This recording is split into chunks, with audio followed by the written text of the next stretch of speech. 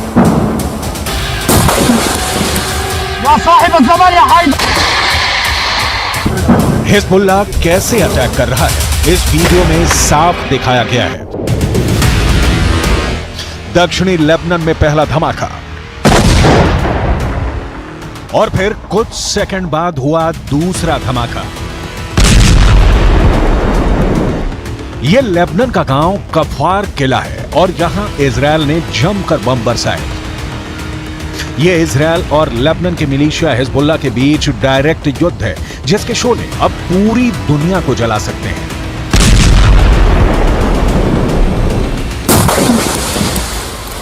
Israel और Hezbollah लड़ाई में हमले दोनों तरफ से हो रहे हैं, रॉकेट दोनों तरफ से दागे जा रहे हैं, तोपखाने दोनों तरफ खुले हुए हैं। लेकिन जब हिजबुल्लाह के ठिकानों पर इजरायल का बम गिरता है तो धमाका बड़ा होता है।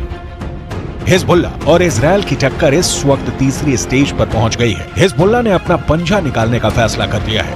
इसका मकसद है आर पार का युद्ध। यह अमेरिका के लिए बहुत फिक्र की बात है क्योंकि इस वक्त अमेरिका नहीं चाहता कि गाजा के अलावा इजरायल किसी दूसरे फ्रंट पर लड़ने के लिए मजबूर हो जाए।